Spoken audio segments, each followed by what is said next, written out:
"What are you doing out here in this cold, Remy?" The question slipped from Danson Cole's mouth before he even realized he'd spoken. It was absurd, speaking to a shape that wasn't supposed to answer, to a figure he hadn't meant to notice in the first place. Chicago nights were harsh, the kind that bit through wool and silence alike, and the streets near Lakeview were deserted except for the hiss of wind and the crunch of his polished shoes over frost. He almost walked past the bench entirely. Just another person sleeping rough. Chicago had thousands. And Danson, by instinct, by habit, by necessity, had long ago trained himself not to see them. Avoiding eye contact wasn't cruelty, it was armor. It was how a billionaire survived the weight of knowing he couldn't fix everything. But something about this particular shape tugged at him. A familiar slant of shoulder.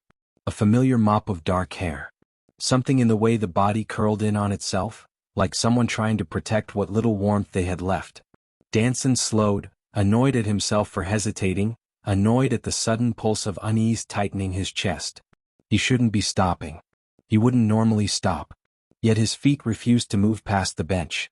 The streetlight above him flickered once, twice. Then poured just enough light to reveal the face beneath the hood. A sharp breath tore from Danson's lungs. The jawline he knew. The mouth he remembered, soft, quick to smile. The faint scatter of freckles across the cheekbones.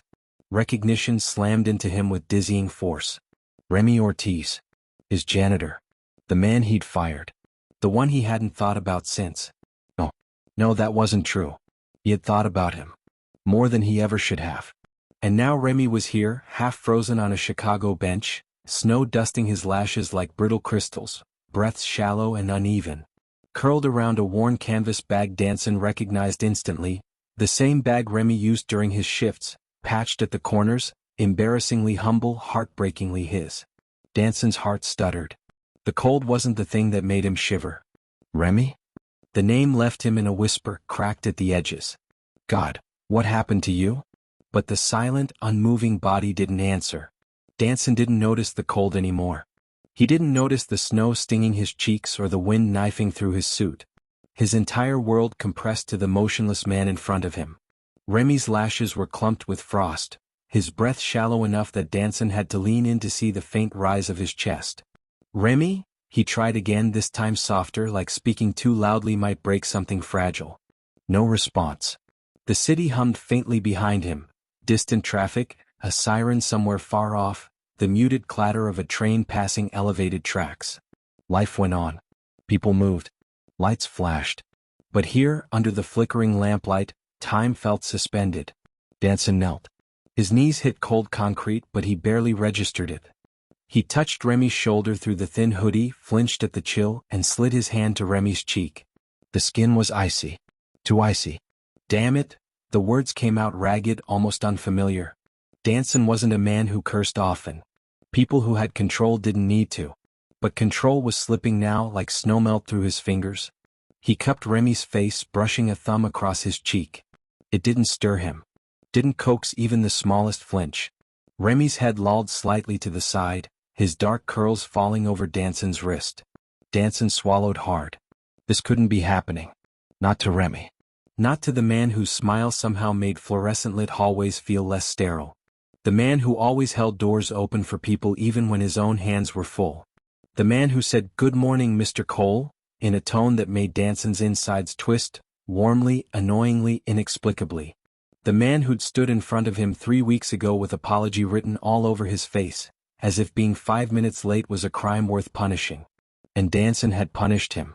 He'd fired him without a second thought. Without a chance to explain. Without looking him in the eye long enough to notice the panic behind Remy's expression, or the exhaustion around his eyes, or the way he clutched that canvas bag like the world depended on it. Danson felt sick. Remy. Hey. He tapped Remy's cold cheek gently. Come on. Wake up. Only the wind answered him. A passing car splashed slush at the curb. A snowflake drifted onto Remy's lips. The streetlight hummed overhead. Danson stood abruptly, then bent and slid his arms beneath Remy's body. The movement was instinctive, desperate. He lifted Remy the way one might lift something fragile, something irreplaceable. Remy's head slumped against his chest, curls brushing Danson's jaw. He was shockingly light. Too light for a man who stood just an inch shorter than Danson. Beneath the layers of wet fabric, Danson could feel the sharp angles of ribs. "Jesus," he whispered, heart pounding. "What happened to you?" He already knew the ugly beginnings of that answer.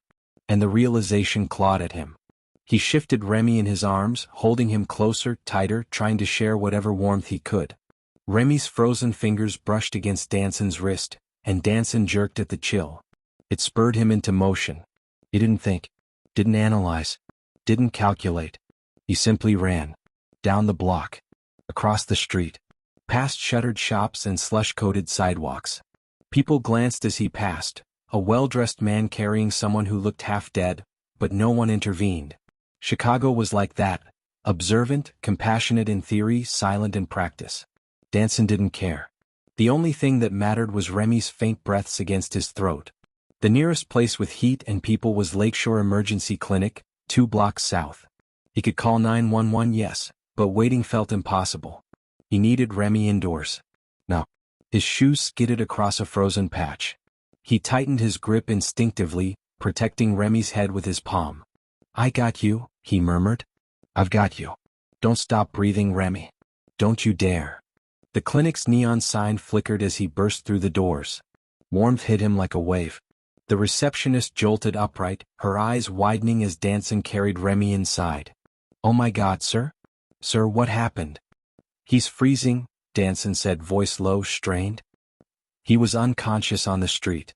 "He's barely breathing." 2 nurses hurried over with a gurney. Danson laid Remy down reluctantly, as if letting go would make him disappear.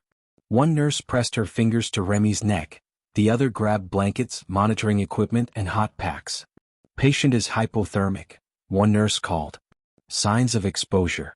We need to raise his core temp slowly." They rushed Remy toward the back. Danson followed. He didn't ask for permission. He didn't wait to be told he could go.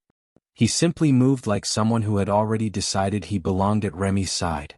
Inside the treatment room, the nurses wrapped Remy in thermal blankets, fitted an oxygen tube beneath his nose, and began warming his hands and feet carefully. Danson stood at the foot of the bed, drenched coat clinging to his shirt, breath uneven. Remy looked impossibly small under all that equipment. "How long was he out there?"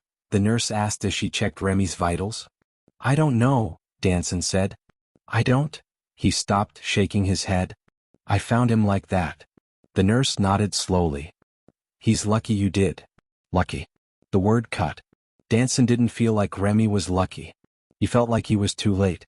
The nurse stepped out to get fluids, leaving Danson alone in the room with the steady beeps of the monitor.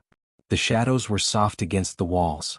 Snow pressed quietly against the windows like an afterthought. Danson approached the bed. Up close, Remy looked younger. His lashes were long, dark. There were faint creases between his brows, stress lines that shouldn't exist on someone with such a gentle face. Danson reached out, hesitated, then brushed a stray curl from Remy's forehead. His fingers lingered a moment too long. How had this happened? How had Remy gone from working in his building to freezing on a bench? And why did Danson feel this like a bruise under his ribs? He sank into the chair beside the bed. Elbows on knees, hands clasped tightly, he stared at the floor. He couldn't ignore the truth anymore. He had fired Remy. He had forced him into this. "Remy," he whispered. "What did I do to you?" The room didn't answer. Only the soft, steady beep of Remy's heart monitor filled the silence. Minutes crawled by. Then Remy stirred. Barely. A whisper of movement. His fingers twitched beneath the blankets. His lips parted slightly. Danson shot to his feet. "Remy?" He leaned over the bed, heart hammering. "Hey, can you hear me?" Remy's lashes fluttered. A faint, pained sound escaped his throat. Danson leaned closer. "It's me. You're safe." Remy's brow creased. His voice, when it came, was hoarse and barely there. Mr. Cole?" Danson's chest tightened at the sound of his name. "No, not Mr. Cole. Not now. Not when Remy looked like he'd been dragged through hell." "Yes," he said softly. "I'm here." Remy tried to shift, wincing as the motion tugged at the oxygen tube. His gaze was unfocused, heavy-lidded, confused. But in his eyes, dark, warm even now, there was a flicker of recognition and embarrassment. "As soon as you're stable," Danson said gently, "you're telling me everything." Remy blinked slowly, then whispered, I didn't want you to see me like this. The words hit Danson like a blow. He sank back into the chair, leaning close enough that Remy could hear him clearly, but not so close that he overwhelmed him. Remy, he said, I fired you. I owe you more than you owe me. Remy shook his head weakly. I needed the job. A beat. I know, Danson whispered. And I'm so damn sorry. Remy's breath trembled. His eyes glistened for a moment before sliding shut again, exhaustion dragging him under. But before sleep claimed him, his fingers reached weakly across the blanket. Danson stared at the gesture. Then took Remy's hand in both of his. Remy's fingers were cold, but they curled faintly around Danson's. It was the smallest touch. But for Danson it felt like a vow. When Remy drifted fully into unconsciousness, Danson didn't let go. Not once. Not for the rest of the night. Chapter 2. The first thing Remy became aware of was warmth. Not soft warmth, not the familiar cozy kind that came from blankets or home, but artificial warmth humming from a wall vent somewhere near his ear. His second awareness was the sharp scent of antiseptic, and the steady beeping of a heart monitor close enough that each pulse seemed to echo inside his skull. A hospital. No, a clinic. Cheaper. Smaller. Quieter. He tried to shift, but pain flared in his fingers, the kind of pain that came from thawing skin. His breath hitched, and even that small movement sent a tremor of exhaustion through his whole body. Easy. The voice was soft. Too soft. Too careful. Remy's eyes cracked open. Danson Cole was sitting in a chair beside his bed. The chair was too small for him. He looked folded into it, one hand draped across his knee, the other holding a paper cup of untouched coffee gone cold. His expensive coat was tossed over the back of the chair. His tie was loosened. His sleeves were rolled up. He looked nothing like the billionaire CEO who fired him 3 weeks ago. He looked like a man who hadn't moved from that chair for hours. Remy blinked again, confused, throat tight. Mr. Cole? He meant it to sound steady. Confident. Normal. It came out a broken whisper. Danson straightened immediately, placing the cup on the small table. You're awake. His relief was palpable, almost physical. Do you know where you are? Some kind of clinic, Remy murmured, eyes flickering around the small white room, the cheap tiling, the humming fluorescent light. Not a hospital. You were hypothermic. Frostbite on your hands and feet. Mild dehydration. Danson's voice lowered, but not so much that Remy missed the tremor. The hospital was far. This was closer. You carried me? Danson's mouth twitched, anger at himself, embarrassment, something else. You think I was going to leave you there? Remy swallowed. Art. You didn't have to. Yes, Danson cut in sharply, I did. Remy tensed. He wasn't used to people speaking with that kind of conviction regarding his life. He wasn't used to people speaking about him at all, not beyond polite nods in hallways or managers asking if he could stay late another shift. He wasn't used to people noticing him. Danson leaned forward, studying him with a gaze so intense Remy had to look away. Remy, can you tell me what happened? Why you were out there? Of course he asked. Of course he wanted an explanation. And Remy had one, several actually, but none he was ready to say out loud. Not while lying in a borrowed clinic bed, not while his body still buzzed with cold and shame. He forced a smile instead, brittle and unconvincing. Long story. Danson's eyes flickered. He recognized deflection when he heard it. Then start with the short version. Remy stared at the blanket covering him. His fingers, wrapped in light bandages, trembled though he tried to steady them. He could lie. He could say he'd missed a train or his heater broke, or any of 1,000 excuses people used to make poverty sound less like failure. But Danson's gaze held him like a spotlight. And Remy was too tired to lie convincingly. He exhaled shakily. I don't really have a place right now. Danson's jaw tightened. A place as in? A home, Remy whispered. Silence filled the room. Heavy. Humiliating. Remy braced for pity, the kind that came with tilted heads and soft voices, the kind that made him feel like a broken thing. But Danson's expression didn't shift into pity. It shifted into something colder, sharper. Directed not at Remy, but at whoever or whatever had put Remy in that situation. How long? Danson asked quietly.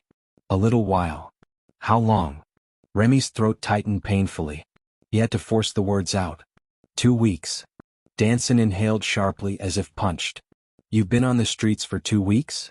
I've been figuring things out. Remy? I don't need you to fix it. The words came out faster than intended. I don't need a rescue or a hero. I just messed up. I'm handling it. Danson's eyes flashed with something dangerously close to anger, but not directed at Remy. Sleeping on a bench in sub-zero temperatures is not handling it.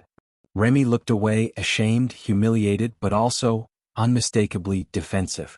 What else was I supposed to do? The frustration in his voice cracked him open in a way he hadn't meant to. He swallowed it down, but Danson noticed. He always noticed. Before Danson could press further, the door opened and a nurse stepped in. How are we feeling? She asked brightly, too brightly, like she sensed the tension. Fine, Remy said too quickly. The nurse smiled sympathetically at Danson as if she assumed Remy was simply stubborn. He's stable. Body temperature normalized. With rest and warmth, he'll be all right. She turned to Remy. But you need somewhere safe tonight, okay? No more freezing benches. Remy's stomach twisted. Danson's decision landed before Remy could protest. He's coming home with me, Danson said firmly. The nurse nodded as if she'd expected nothing else. Good. Remy sat up, heart thundering. Wait, no, that's not. Remy. Danson's voice was calm but unyielding. You're not arguing with me while you can barely sit upright. I can walk. I didn't say walk. The nurse hid a smile. Remy glared weakly. I'm not some stray you can just take home. Danson leaned closer, his voice low, too gentle, too firm. Then tell me where else you plan to go. Remy froze. Because he had no answer. Danson waited. Exactly. Remy grit his teeth, hating every piece of this dynamic. The vulnerability, the power imbalance, the dependence, but hating the cold more. Hating the fear more. Hating that part of him, a small, dangerous part, wanted to go with Danson. I don't want to be a charity case, Remy murmured, eyes falling to his hands. You're not. It feels like it. Then I'm doing it wrong, Danson said quietly. Remy's breath hitched. The nurse stepped out, leaving silence behind her. Danson stood, reaching for his coat. Let's go. I have a car waiting. Remy blinked. Right now? Yes. Before you think of running? I wouldn't run. Danson raised an eyebrow. Remy sighed. Okay, maybe I'd run. Exactly. Danson offered his hand. Remy stared at it. Large, warm, steady. The kind of hand that never reached for him before. Remy, Danson said gently, come home with me. And something in Remy, something frozen and brittle, cracked. He placed his bandaged hand in Danson's palm. Danson closed his fingers around it, careful, as if Remy were something breakable. Which, in this moment, he was. They stepped out into the night together. The Chicago wind cut sharp, but Danson immediately shrugged off his coat and draped it over Remy's shoulders. The warmth enveloped him, smelling faintly of cedar, bergamot, and something distinctly Danson. Remy tried not to melt into it. Stop looking at me like that, he muttered. Like what? Like I'm going to disappear. Danson opened the car door. You already almost did. Remy's stomach twisted at the rawness of that truth. He climbed in slowly, sinking into heated leather seats far too luxurious for a janitor, former janitor, and Danson slid in beside him. The city lights flickered across Danson's face as the car pulled away. Remy risked a glance at him, at the profile carved in gold and shadow. He looked exhausted. He looked worried. He looked like a man who had almost lost something he wasn't supposed to care about. You should sleep, Danson murmured without looking at him. I'm not tired. Remy's eyelids drooped immediately. Danson's mouth softened. I'll wake you when we get there. Remy wanted to argue. He really did. But warmth, exhaustion, and the lull of the engine wrapped around him too quickly. His head slipped sideways before he could stop it, landing gently against Danson's shoulder. Danson froze. Then, slowly he relaxed into it. His hand moved, hesitant, almost shy, brushing a curl behind Remy's ear, the gesture so tender it nearly undid him. You're safe, Danson whispered into the dim, a confession meant for the dark. You're safe now. Remy didn't hear him. But his breathing deepened, steady and peaceful for the first time in weeks. And Danson sat there, letting Remy sleep against him, letting the weight of him sink in, letting something dangerous and unfamiliar grow in the space between their hearts. A feeling that scared him more than the cold ever could. A feeling he couldn't take back. Chapter 3. The elevator ride up to Danson Cole's penthouse felt like stepping into a different universe. Remy had seen expensive apartments before. Once during a cleaning shift when he'd been assigned to the executive suites, but nothing like this. These elevators had velvet walls, brass railings, and the kind of lighting designed to flatter anyone inside. Even the quiet hum of the ascent seemed richer. He stood stiffly beside Danson, clutching the oversized coat wrapped around him like a shield. Danson towered beside him, broad-shouldered, composed, looking every bit the billionaire he was. Except his eyes kept flicking to Remy, checking on him. Again. And again. As if making sure he wouldn't collapse. Remy hated how much that attention warmed him. The elevator chimed. The doors opened. And Remy stepped into a different world. The penthouse was enormous. 2 floors of open space. Glass walls stretching the height of a cathedral. A view of Chicago's night skyline glittering in icy blues and silvers. Everything sleek and modern. Black marble counters, stainless steel edges, minimalist furniture, clean lines, not a single item out of place. It felt like walking into the life of someone who didn't know what clutter was. Or warmth. Or softness. It was beautiful but lonely. Danson set his keys on a small entry table, turning to Remy. It looks colder than it is. Remy raised a brow. That's a strange way to describe a home. Danson's mouth quirked, not quite a smile. It's accurate. He stepped forward and loosened Remy's coat from his shoulders. Remy shivered, not from cold but from the gentleness of Danson's hands. You should sit, Danson said. You're still pale. I'm fine, Remy muttered. Sit anyway. Remy sat. Danson vanished briefly, no doubt to bark orders, call assistants, summon doctors, or whatever billionaires did when they brought half-frozen men home. Remy looked around, taking in the high ceilings, the silent grand piano in the corner, the impersonal artwork lining the walls. This place was impressive. This place was beautiful. This place had never been lived in. He curled his fingers into the hem of his shirt, uneasy. He shouldn't be here. He was an ex-employee Danson fired. He was a janitor. He had slept on a bench 2 nights ago. His shoes were worn. His clothes, even clean ones, wouldn't belong here. Danson returned with a glass of water and a small container of tablets. Pain reliever, he said. And electrolytes. Remy choked on a laugh. Of course you have electrolytes. Danson gave him a look, stern, mildly amused, impossible to read. Drink them. Remy obeyed. He hated how easy obedience came around Danson.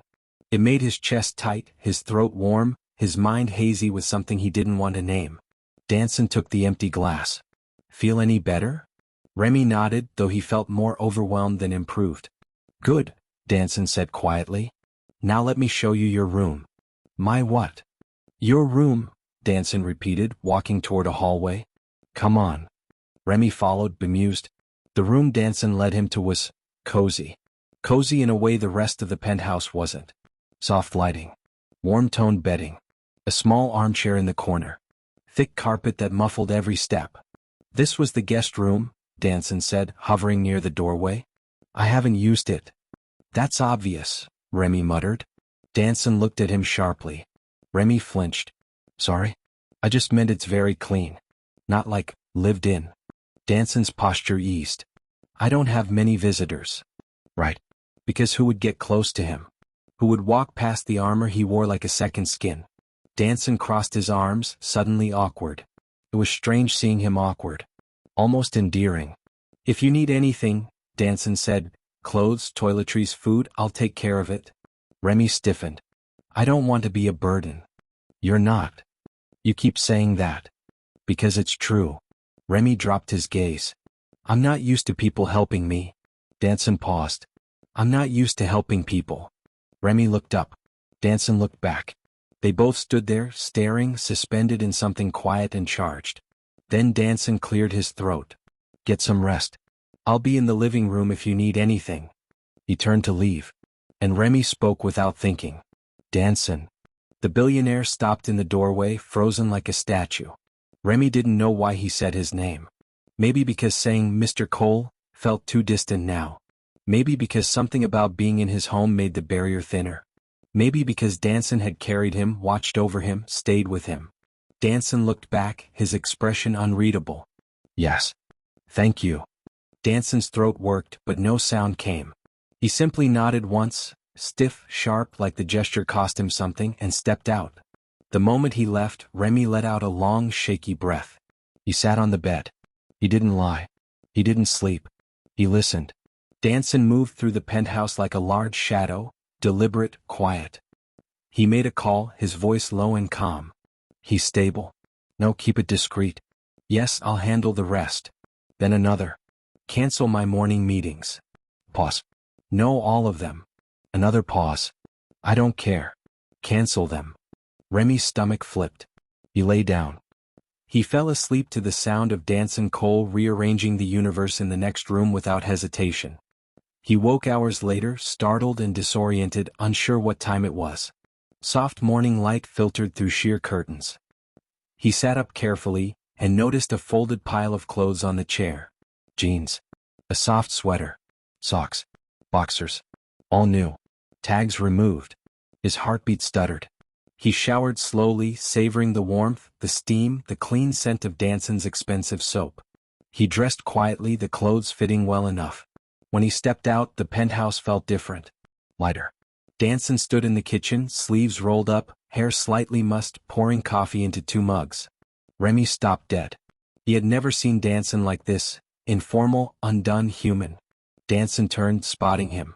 His eyes traveled from Remy's damp curls to his new sweater. Something softened in his face. Morning, Danson said. Morning. You slept 8 hours straight. Remy blinked. I did. You needed it. Remy rubbed his neck awkwardly. Thanks for the clothes. They're temporary. We'll get you proper ones. Remy flushed. These are fine. They're not, Danson said simply, handing him a mug. Drink. Remy sipped and nearly moaned. This is good. Danson huffed a soft laugh. It's overpriced. Like everything else in your life? Exactly. The tiniest smile touched Danson's lips. It wasn't much, but it made Remy's lungs hitch. They sat on the tall stools at the counter. Remy drank slowly, savoring the rare feeling of being warm. Safe. Fed. He felt Danson watching him. He tried to ignore it. So, Danson said quietly, you'll stay here for a few days. Maybe longer. Remy choked on his drink. What? You're not ready to be out there yet. But I can't just live with you. You can until you recover. And then what? Remy whispered. Danson's gaze didn't shift. We'll figure it out. That we did something strange to Remy's heartbeat. He looked away, staring out at the skyline. I don't want to get in your way. You won't. I don't want to be something you feel guilty about. Danson set his mug down. The sound was sharp, final. This isn't guilt. Remy swallowed. Then what is it? Danson hesitated. A long, loaded silence stretched. Then, a soft thump echoed through the penthouse. A nightmare. Remy realized the sound had come from himself. His breath hitched, pulse racing, fragments of cold, ice, helplessness tearing through him with brutal clarity. Danson was beside him instantly. Hey, he said quietly, kneeling by Remy's stool. Look at me. Remy shook his head, hands trembling. Danson gently took Remy's shaking hands in his own, careful not to touch the bandaged parts, grounding him with warmth and steady pressure. Breathe, he murmured. Just breathe. Remy inhaled sharply. Exhaled unsteadily. Good, Danson said, voice low and soothing. Again. Remy followed, breath by breath, until the shaking ebbed. Danson didn't let go. Not until Remy whispered, voice cracking. Sorry? Don't apologize. It's stupid. It's not stupid. Remy finally looked at him. Danson's eyes were soft. Concerned. Fierce. Remy, he said quietly, you are safe here. Nothing's going to happen to you in this home. Remy's throat tightened. I don't know how to be someone who's safe. Danson's expression flickered. Heartbreak, anger, something protectively fierce. Then let me teach you, he said. Remy's breath caught. Warmth spread through him, confusing and terrifying. He whispered, Why are you doing this for me? Danson's answer was simple. Because you mattered, he said. More than I realized. More than I should admit. Remy went still. Danson rose slowly, stepping back as if giving him space to process. But Remy didn't know how. Didn't know where to put all this warmth, all this unexpected care. Didn't know what it meant when someone like Danson looked at him like he mattered. The morning light framed Danson in gold. Remy stared at him, heart pounding. Danson stared back, breathing lightly, like he was afraid to move too fast. The moment stretched, delicate, fragile, electric. Then Danson broke it. "Come on," he said gently. "You need rest. We'll talk more later." Remy nodded weakly. He didn't trust his voice. As Danson walked away, Remy touched the spot on his hand where Danson had held him. Warm. Steady. Safe. And for the first time in a long time, Remy let himself feel something he had avoided for years. Hope. Chapter 4. Remy woke from the first real sleep he'd had in months. Not that fitful dozing on trains. Not that shallow half-sleep in soup kitchens. A real sleep. Deep, warm, quiet. For a few blissful seconds he forgot where he was. Then his eyes opened. Soft guest room. Heavy duvet. Warm morning light seeping around curtains. Air that didn't sting with cold. Danson's home. His chest tightened at the memory of last night. The panic attack, Danson's hands wrapped around his, the grounding, the quiet promise. You are safe here. No one had ever said that to him. No one had ever meant it. He sat up slowly, wincing at the ache in his fingers. They throbbed, stiff and angry, but not as bad as before. He ran his hand through his still damp hair. He should get up. He couldn't hide in the guest room forever. He opened the door quietly. The penthouse was silent. Too silent. Then, a voice. Oh, controlled. Measured in that way Danson had when he didn't want someone to hear what he was actually feeling. Remy couldn't help but gravitate toward the sound. He padded softly into the hallway, following the murmur of quiet anger. Danson stood in the kitchen, pacing with a phone against his ear. No, Danson said sharply, I don't care what legal says.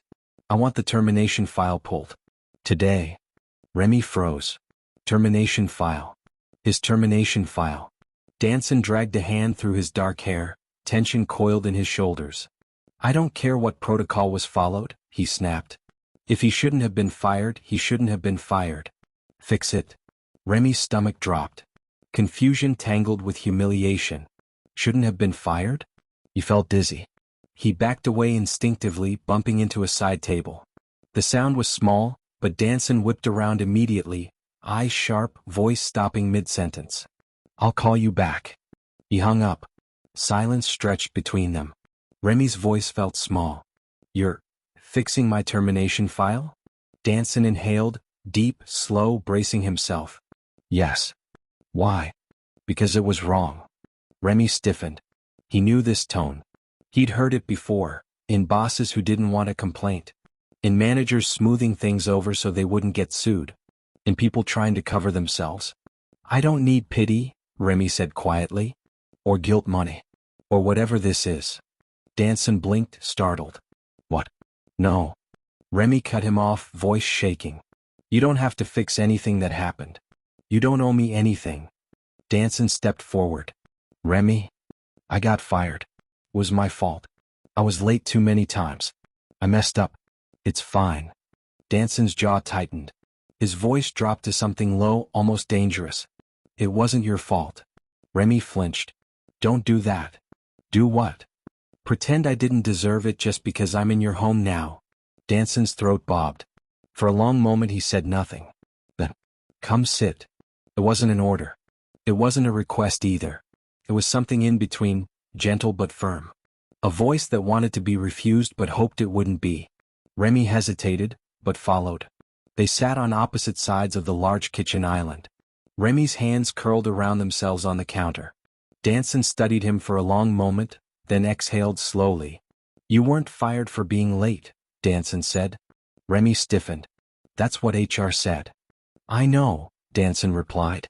I approved it. The words hit like cold water. Remy stared at him, chest tightening.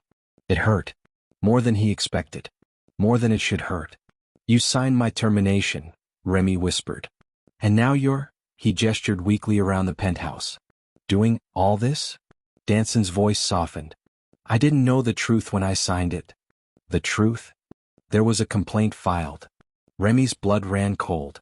A complaint? Against me? Danson nodded, jaw clenched. What kind of complaint? Remy whispered.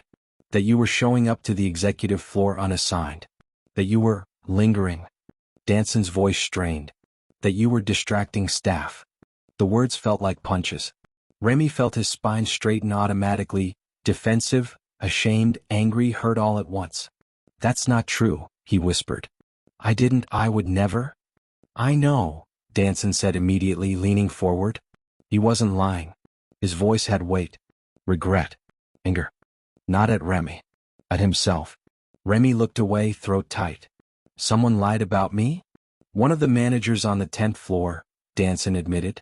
And I approved the termination because, at the time, I thought it made sense. You were late. You missed shifts. It seemed consistent. Remy swallowed hard. His voice cracked. I missed shifts because I was working double hours at night. I was sending money home. I wasn't trying to. He shook his head. I wasn't bothering anyone. Danson's voice dropped to something low, thick. I know. Now I know. Why didn't you ask me? Remy blurted out. You could have just talked to me. Instead of, his voice broke. Instead of throwing me away. Danson flinched. Actually flinched. The billionaire who never reacted to anything, looked like someone had physically hit him. I made a mistake, Danson said quietly. A bad one.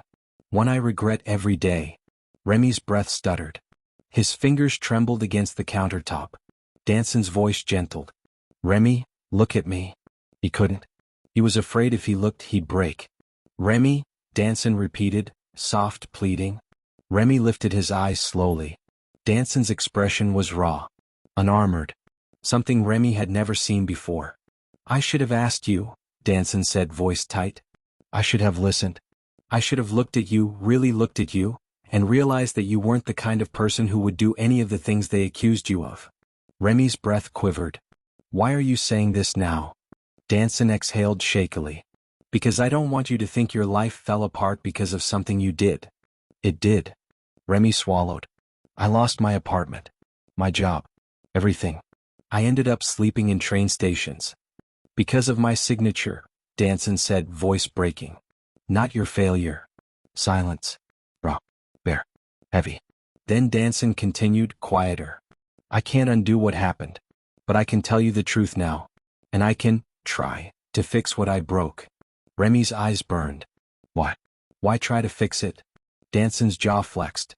He looked at the counter, then back at Remy. His voice, when it came, was low and strained. Because the day you were fired, he said, the building felt wrong. The halls felt wrong. I kept expecting to see you. I didn't even realize I was looking for you until you were gone. Remy's breath hitched. Danson leaned in, his gaze steady. And when I saw you 2 nights ago, freezing on that bench, his voice faltered. I knew exactly what I'd done. Remy's heart pounded. Too fast. Too loud. Danson's voice dropped to a confession. I didn't bring you here out of guilt, he said. I brought you here because I didn't want to walk past you again. Not on a bench. Not anywhere. Not ever. Silence swelled between them. Heavy. Charged. Electric. Remy's eyes lifted slowly, meeting Danson's. And in that gaze, in the quiet desperation, the softness, the aching tension, Remy felt everything shift. Everything. Danson's voice was almost a whisper. I want to make this right. Remy's voice trembled. I don't know if you can. I can try. How? Danson leaned closer, close enough Remy felt the warmth of his breath. By not walking away again. Remy's heart stuttered. Danson. The billionaire inhaled sharply, as if fighting himself. His voice came out rough. Tell me if I'm wrong, he murmured. Tell me if I'm imagining this. Tell me if I should stop. Remy's pulse roared in his ears. His fingers curled tightly against the counter. Danson wasn't touching him. Wasn't even leaning forward anymore. But everything in the air felt like an almost touch. An almost confession. An almost kiss. Remy swallowed hard. I don't know what you want from me. Danson's eyes darkened. I don't want anything from you. A beat. I want something with you. Remy went still. Frozen. Shaken. Hope and fear tangled in his chest. He whispered, I don't know if I can survive wanting someone who can hurt me like that again. Danson's voice cracked. Then I'll be careful. Their eyes locked. A moment stretched, hot, fragile, trembling. And then, Danson pulled back. Just slightly. Just enough to steady the air between them. We'll take this slow, he said quietly. As slow as you need. I'm not asking for anything. Not now. Remy's breath shuddered. Danson stood, deliberate, putting a small but important distance between them. When you're ready, Danson murmured, we'll talk. He walked away before Remy could respond, leaving behind a silence thick with everything they didn't say. Remy pressed his palms to his eyes. He wasn't ready. He wasn't steady. He wasn't sure of anything. Except one truth echoing in his chest. Danson Cole, the man who had ruined his life, might also be the first person trying to save it. Chapter 5. Remy tried to avoid Danson the next morning. Not out of anger. Not even out of fear. But because last night's conversation still throbbed inside him like a bruise he kept pressing, just to see if it still hurt. I want something with you. It was stupid how many times those words repeated in his head while he brushed his teeth, folded the guest room blanket, or stood staring into the closet full of clothes he definitely did not own. T-shirts, soft sweaters, jeans that probably cost more than the rent he once struggled to pay. He picked the plainest shirt he could find, a dark gray one. Neutral. Unassuming. Not something a billionaire's, whatever, would wear. Not that he was that. Not anything. Just a man trying not to drown in feelings he didn't ask for. The penthouse was clean and still like a museum before opening hours. The quiet felt heavy, waiting for something to happen. He made it halfway to the kitchen before he heard it. Danson humming. Remy froze behind the corner. The billionaire, the man with a colder reputation than Chicago in January, was standing barefoot in joggers, hair a mess, making coffee and humming under his breath like someone who'd slept, for the first time in a long time, peacefully. Remy didn't know where to look, or how to breathe, or how to exist. He turned to retreat, too fast. Danson looked up immediately. Morning. 2 syllables. Too warm. Too easy. Remy's stomach flipped. I didn't mean to interrupt. You didn't. Awkward silence wrapped around them. Danson gestured to the island. Come sit. Remy didn't want to. He did want to. Maybe too much. He came anyway. Danson poured him coffee with a gentleness Remy wasn't used to, not from supervisors, not from friends, not from anyone. Remy wrapped both hands around the mug, letting the heat anchor him. Danson leaned his forearms on the counter, watching him carefully. How'd you sleep? Danson asked. Remy nodded. Good. Danson arched an eyebrow. Only good. Remy's mouth twitched. Very good. Something warm passed between them. Soft. Playful. It scared Remy more than the cold ever had. Danson's eyes dropped to Remy's hands, still a little red, still stiff. Any pain? Not as much, Remy admitted. Good. Another silence, but not uncomfortable this time. Just charged. Then Danson said, I'm taking the day off. Remy blinked. You take days off? Danson's mouth curved faintly. I do. Rarely. Today felt appropriate. Because of me? Yes. The honesty hit Remy like a step off a curb he didn't know was there. Danson. The billionaire straightened, clearing his throat before his voice gentled. I want you to feel like you can breathe here. Remy swallowed, too thickly, too emotionally. You don't have to babysit me. Danson's expression softened in a way Remy didn't know men like him were capable of. I'm not. A beat. I'm staying because I want to be here. The truth of that lingered between them, warm in the morning light. They spent the day together, which was strange, and kind of nice, and extremely disorienting. Danson insisted Remy sit on the couch while he cleaned the kitchen, even though Remy begged to help. I can do dishes, Remy argued. I've done dishes for half my life. You're supposed to be resting, Danson countered. So are you. I don't need rest. As CEO of a major company? Pretty sure you do. Danson paused mid-rinse. Remy smirked. Danson narrowed his eyes. A beat. Then Danson flicked water at him. Hey. Remy jumped. Danson's smirk answered him. The moment lasted only a second, but it sent a warmth spiraling through Remy's chest that stayed for hours. They ate lunch together. Or rather, Danson cooked, badly, and Remy tried not to laugh. Is the pan supposed to be smoking like that? Remy asked carefully. Danson stared at it like it had personally offended him. It's enthusiastic. It's trying to burn your penthouse down. Danson gave him a look. Do you want to cook? Remy hesitated, something in him shrinking. I don't want to accidentally take over. Danson stilled. Understanding flickered across his face. You're not here to serve me, Remy? Remy nodded, embarrassed. Danson handed him the spatula. Cook with me. The words warmed something deep inside Remy's ribs, something he didn't have a name for. They ended up cooking together. Remy's hand brushed Danson's once, a soft accidental graze, and they both froze. Static. A heartbeat of silence. Then Danson stepped back with a breath that wasn't steady at all. Remy didn't say anything. Neither did he. But something had shifted. Later they sat on the couch. Remy watched TV. Danson watched Remy. Not obviously. Just in little glances. Too many little glances. Remy tried not to melt under them. He failed. And then evening came, snow drifting softly outside. Danson asked quietly, "Want to come with me to get groceries?" It felt trivial. Domestic. Normal. Dangerously intimate in its simplicity. Remy nodded. The snow was falling gently when they walked outside.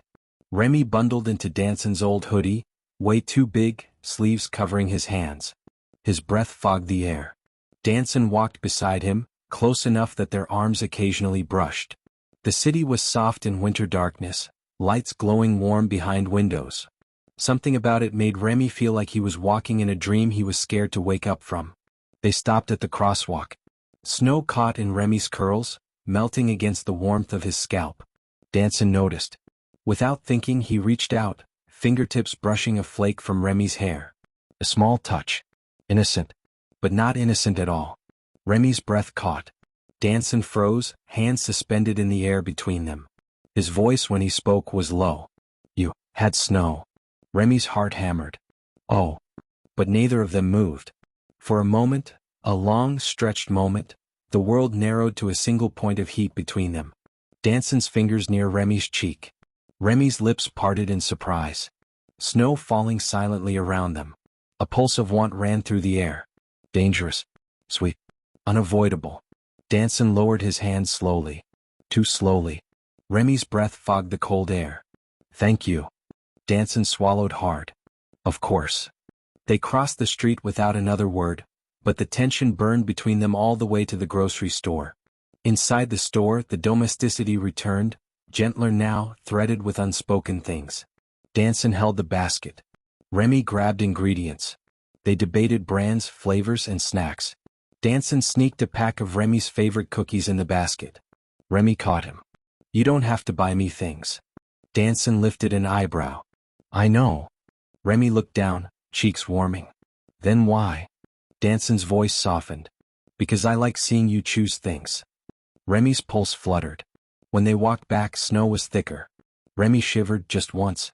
Danson immediately shrugged off his coat and draped it over him without hesitation. Remy blinked up at him. Danson, you'll be cold. Danson gave a faint smile. I'm fine. You're always fine. Maybe. But you're freezing. Remy swallowed. His voice came out smaller than intended. You don't have to take care of me. Danson stepped closer, voice low. I want to.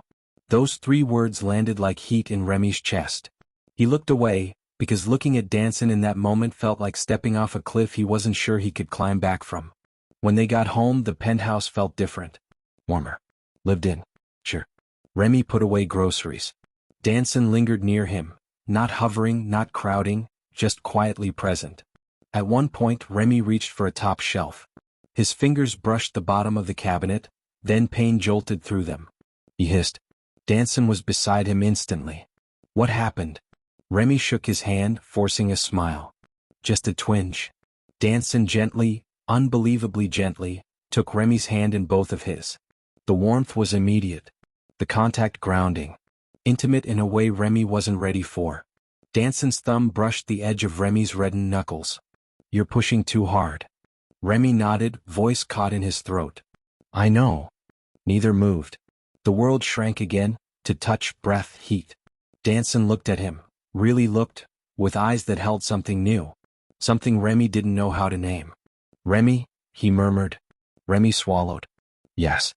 Last night, when I said I wanted something with you. Remy's heartbeat stumbled. I meant it, Danson finished quietly. But I won't rush you. Or expect anything. His voice cracked slightly. I want you here. Not because of guilt. Not because of responsibility. But because the thought of this place without you feels wrong now. Remy felt the words like a hand closing around his heart. Slowly. Warmly. Dangerously. He whispered, I don't know what I'm ready for. Danson nodded. Then we go slow.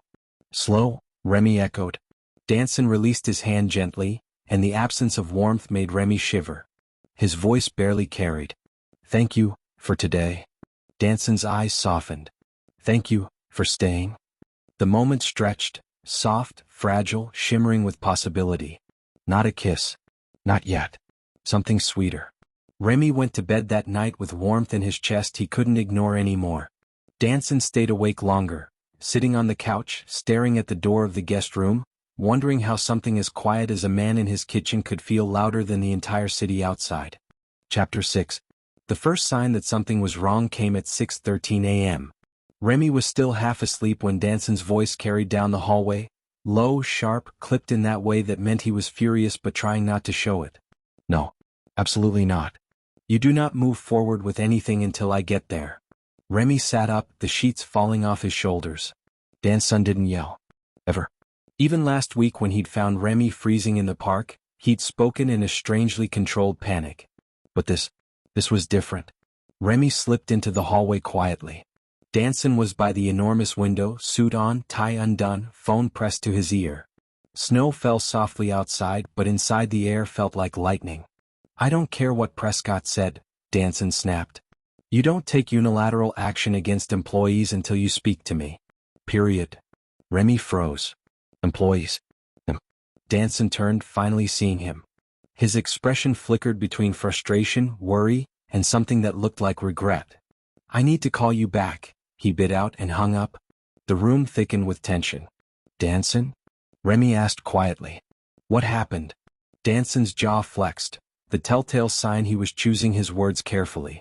They called an emergency board meeting, he said. Something about a leak involving Cole Pharmaceuticals. Remy stiffened. A leak? About what? I don't know yet. Danson grabbed his coat. But the timing is too convenient. Remy felt a shiver crawl up his spine. Convenient for who? Danson locked eyes with him. For the people who want you gone. Remy's breath hitched. Gone. He knew what that meant. People in power didn't like liabilities. Or loose ends. Or weak spots. Remy was all three. Danson took a step toward him. Don't panic. I'm going to handle it. But the gentleness in his voice couldn't hide the truth burning behind it. Something had gone very wrong. The meeting. Cole Pharmaceuticals' boardroom was made of glass and polished stone, designed to intimidate. But intimidation didn't work on Danson, normally. Today it pressed down on him like a closing fist. Board members sat in rigid rows, whispering among themselves. At the head of the table, CFO Prescott wore a practiced expression that Danson immediately distrusted. What's this about? Danson demanded as he walked in. Prescott folded his hands. A situation. Regarding the janitorial leak. Danson's blood ran cold. What leak? Prescott slid a tablet forward. On the screen, headlines. Cole Pharma whistleblower claims cover UPS. Insider exposes mismanagement, unethical practices. Janitor reveals internal failures. The pictures accompanying the story. Remy. Remy walking into the building last week, hood up. Remy carrying bags out. Remy alone in the service elevator. Someone had been watching him. Danson's heartbeat turned violent. Remy didn't leak anything, he growled. HR believes he did, Prescott replied coolly. He was seen near restricted files. That was a manager framing him and you know it. Prescott shrugged. The public doesn't. The rest of the board murmured, eyes lowered. Danson's hands curled into fists. So what are you suggesting? Prescott gave him a pitying look. We are calling for his removal from the building, and from your home. Silence shattered through the room. Danson stared at him. You want to fire him again?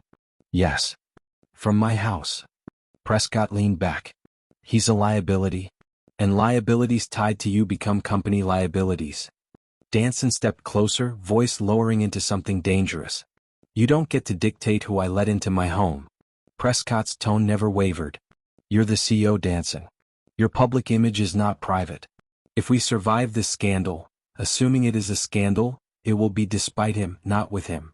Danson's voice dropped to ice. You have no idea what you're talking about. Prescott clasped his hands. We're voting. This is happening with or without you. And then, for the first time in his career, Danson felt fear. Because he saw the look in their eyes. They had already decided. They weren't asking for permission. They were controlling the narrative. Controlling him. Armel hears everything. Remy was at home pacing. He shouldn't have come out of the guest room. He shouldn't have eavesdropped near the penthouse door. He shouldn't have heard what he heard. Unethical behavior. Remove him from the premises. CEO compromised. Weakness. Weakness. The word carved a hollow place inside him. He backed away from the door, breath shaking. He wasn't supposed to overhear. He wasn't supposed to know. He wasn't supposed to exist in Danson's world long enough to be a problem. He felt sick. He grabbed his bag, the one from the bench, patched and frayed. He stuffed what few things he had inside. He needed to leave before he ruined Danson's career. Before he became the reason shareholders panicked. Before he became the headline. CEO loses control over employee affair. He shut the bag, hands shaking. He didn't write a note. He didn't have the right to make it harder. He just whispered into the empty apartment. Thank you, for letting me feel safe. Then he opened the door and slipped out. Danson returns to nothing. Danson burst into the penthouse an hour later, tie gone, coat half unbuttoned, expression carved from fury and worry. Remy? Quiet. Too quiet. He walked through the living room. Remy? Guest room? Empty. Closet? Empty. Bathroom? Empty. Ice gripped Danson's lungs. On the bed, the folded blanket. Perfectly neat. Perfectly wrong. Danson's breath stuttered. No. No, no, no. He saw the open front door latch. He didn't think. He ran. The street, snow falling like static. Remy was halfway down the block, hood up, backpack slung over weak shoulders, breathing shallowly in the freezing air. Remy? He froze. He didn't want to turn. He didn't want this hurt to be harder. But he turned. Danson stood in the snow, chest heaving, eyes blazing with something that made Remy's throat tighten. What are you doing? Danson demanded, voice breaking. Why are you leaving? Remy swallowed. Because I heard everything. At the door. Danson went still. You're getting dragged into a scandal because of me, Remy whispered. They're using me to hurt you. I won't let them. Danson stepped closer, slow, like Remy was something fragile that might disappear. You think, Danson said softly, that I'd let them take you from me? Remy shook his head, heart hammering. I think I'm costing you everything. Danson closed the distance in 2 strides. You are the only thing, he said, voice rough, that is not costing me anything. Remy's breath caught. Danson. You leaving is the only thing I can't survive right now. Snow clung to their hair, their coats melting into heat between them. Thanks for staying to the end, and I really hope you enjoyed this one. Check out other videos on the channel for more like this. Don't forget to like, subscribe, and comment your thoughts. We live for your feedback. Until the next one, goodbye.